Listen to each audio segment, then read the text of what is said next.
Hello everyone. तो आज हम एक्सरसाइज 14 का क्वेश्चन नंबर 6 सॉल्व करने जा रहे हैं। तो देखते हैं क्वेश्चन क्या है। क्वेश्चन है from a point on the ground 40 metre away from the foot of a tower the angle of elevation of the top of the tower is 30 degree.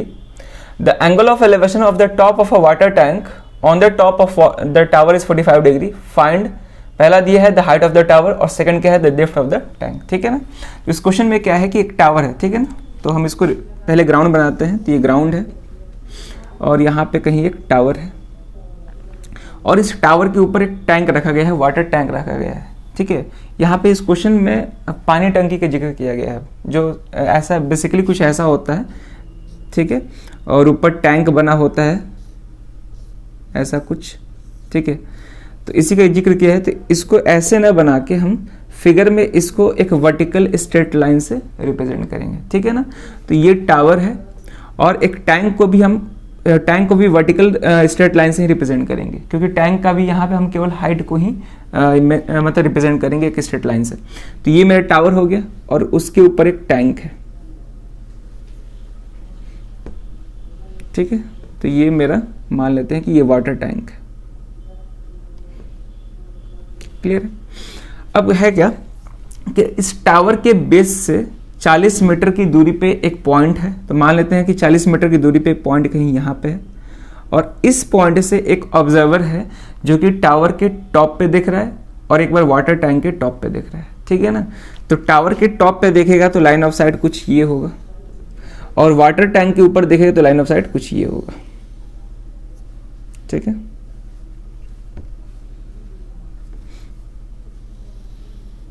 चलिए, तो यहाँ पे हम पॉइंट्स का नेमिंग कर लेते हैं। इस पॉइंट को ए बोल रहे हैं जो कि पॉइंट ऑफ ऑब्जर्वेशन है, इसको बी, इस पॉइंट को सी और इस पॉइंट को डी। यहाँ पे सी डी क्या है, हाइट ऑफ वाटर टैंक या डेप्थ ऑफ वाटर टैंक भी बोल सकते हैं, ठीक है ना।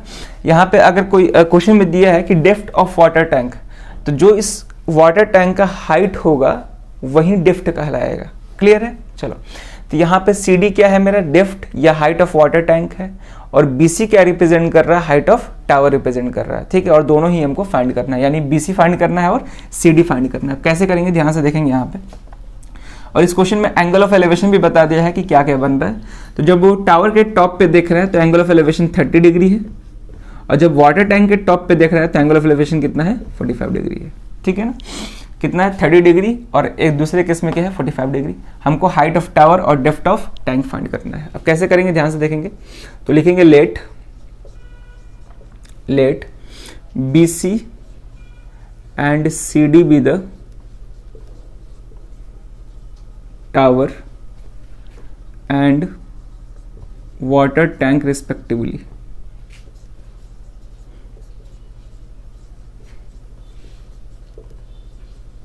ठीक है। अब हमको मालूम क्या है, तो यहाँ पे हमको AB का लेंथ मालूम है, क्योंकि जो पॉइंट ऑफ ऑब्जर्वेशन है वो बेस ऑफ टावर से कितना दूर है, 40 मीटर की दूरी पे है, ठीक है। 40 मीटर देख सकते हैं यहाँ पे AB equal to 40 metre. Clear है। और ये एंगल्स मालूम है हमको, एंगल BAC कितना है, 45 डिग्री और एंगल BAD कितना है पूरा, सॉरी एंगल BAC 30 डिग्री है। यहाँ पे ध्यान से देखेंगे, ठीक है। एंगल BAC ये 30 डिग्री है और एंगल BAD ये पूरा कितना है, 45 डिग्री। तो एंगल BAD ये मेरा 45 डिग्री है, ठीक। चलो, इतना चीज मालूम है। अब हमको BC फाइंड करना है और CD फाइंड करना है। अब कैसे करेंगे ध्यान से देखेंगे। तो पहले हम BC फाइंड करते हैं। तो BC कैसे फाइंड कर सकते हैं, तो इस छोटे वाले राइट एंगल ट्रायंगल का यूज करके, ठीक है। कौन सा ट्रायंगल, ट्रायंगल ABC। तो लिखेंगे कि फ्रॉम राइट ट्रायंगल ABC, ठीक है। अब यहाँ पे कौन सा टी रेशियोज का यूज करना होगा, tan का ही यूज करना होगा, क्योंकि बेस मालूम है और परपेंडिकुलर फाइंड करना है। तो यहाँ पे tan यूज करेंगे। तो tan थीटा क्या है, 30 डिग्री। परपेंडिकुलर यहाँ पे BC है और बेस क्या है, AB है। क्लियर है। और tan 30 डिग्री का वैल्यू क्या होता है, 1/√3 is equal to BC find करना है और AB कितना है, 40। क्लियर है। अब हमको BC फाइंड करना होगा तो इस 40 को इधर भेजेंगे तो ये 40 ऊपर चल जाएगा, divide by √3 equal to BC। Clear है। अगर हम चाहे तो इसको रेशनलाइज कर सकते हैं, क्योंकि डिनोमिनेटर में इरेशनल नंबर है। जब रेशनलाइज करेंगे तो BC इक्वल टू 40√3 और ऊपर नीचे √3 से मल्टीप्लाई करना होगा, ठीक है। तो ये कितना हो जाएगा 40 इंटू √3 डिवाइड बाई √3 इंटू √3, ये √3 का होल स्क्वायर हो जाएगा, जो कि क्या आएगा 3 आएगा। क्लियर है इतना मीटर। चाहे तो हम यहाँ भी छोड़ सकते हैं, या फिर अगर इसको फर्दर सॉल्व करेंगे तो √3 का वैल्यू क्या होता है 1.732, इस क्वेश्चन में दिया नहीं गया है तो हम यहाँ भी छोड़ सकते हैं। तो लेकिन अगर आगे सॉल्व करना है तो √3 का वैल्यू 1.732 पुट करेंगे डिवाइड बाई 3, और जब पूरे को सॉल्व करेंगे इसको मल्टीप्लाई करके 3 से डिवाइड करेंगे तो ये निकल के आएगा 23.1 मीटर, ठीक है ना। आप लोग कर सकते हैं मल्टीप्लाई करके डिवाइड, तो ये कितना आएगा 23.1 मीटर आएगा। यानी कि हम बोल सकते हैं कि therefore height of the tower वो कितना हो जाएगा मेरा 23.1 मीटर। क्लियर है, यानी कि BC कितना आ गया 23.1 मीटर। अब हमको CD फाइंड करना है, और यही CD क्या होगा मेरा डेप्थ या हाइट ऑफ टैंक होगा। क्लियर है, यहाँ पे डेप्थ पूछा है, तो CD कैसे फाइंड करेंगे, तो हम क्या करेंगे कि पूरा BD का लेंथ निकालेंगे, ठीक है, और BD में से जब BC को सब्ट्रैक्ट कर देंगे तो हमको CD मिल जाएगा, ठीक है। तो हम अब बड़े वाले ट्रायंगल का यूज करेंगे, और बड़े वाले ट्रायंगल का यूज करके BD फाइंड करेंगे, और BC तो ऑलरेडी फाइंडेड है यहाँ पे, तो वहां से आसानी से CD निकल जाएगा, ठीक है। तो पहले इतना वीडियो को पॉज करके नोट करें, हम ऊपर क्लिक करेंगे। अब हमको डेप्थ ऑफ टैंक फाइंड करना है, यानी कि CD फाइंड करना होगा। अब कैसे करेंगे ध्यान से देखेंगे, तो अब हम बड़े वाले ट्रायंगल लेंगे, तो लिखेंगे फ्रॉम राइट ट्रायंगल ABD, ठीक है। तो यहां भी tan का यूज करना होगा, और यहां पे थीटा 45 डिग्री है। क्लियर है, ये पूरा एंगल कितना है 45 डिग्री, और यहां भी tan का यूज करना होगा क्योंकि हमको BD फाइंड करना है, यानी कि परपेंडिकुलर और बेस दिया गया है। तो tan 45 degree is equal to perpendicular पूरा क्या है BD, और बेस AB है, ठीक है। और tan 45 डिग्री का वैल्यू 1 होता है, तो BD डिवाइड बाई AB कितना है 40, तो यहां से BD कितना आ गया 40 मीटर।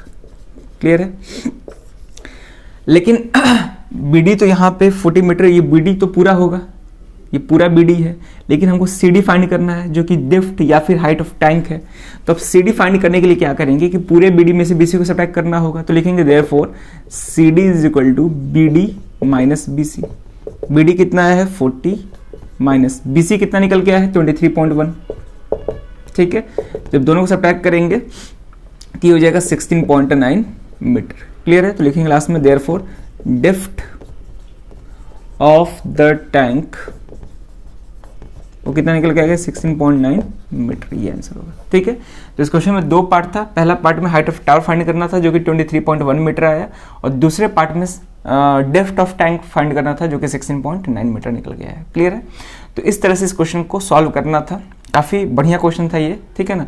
तो इस तरह के क्वेश्चंस को प्रैक्टिस करते रहिएगा RD शर्मा बुक से भी, या NCERT एग्जाम्पलर से, और या किसी बुक से भी, लेकिन क्वेश्चन को प्रैक्टिस लगातार करते रहना पड़ेगा। जब तक हम क्वेश्चंस को प्रैक्टिस नहीं करेंगे तब तक हम ये नहीं समझ पाएंगे कि आगे चल के क्या करना है, किस तरह से कौन सा T रेशियोज लेने हैं, कैसे सॉल्व करना है, ठीक है। तो इसलिए क्वेश्चंस को प्रैक्टिस करना बहुत ज़रूरी है। तो चलिए फिर इस वीडियो में एक क्वेश्चन रहेगा, अब मिलते हैं नेक्स्ट वीडियो में नए क्वेश्चन के साथ। Thank you.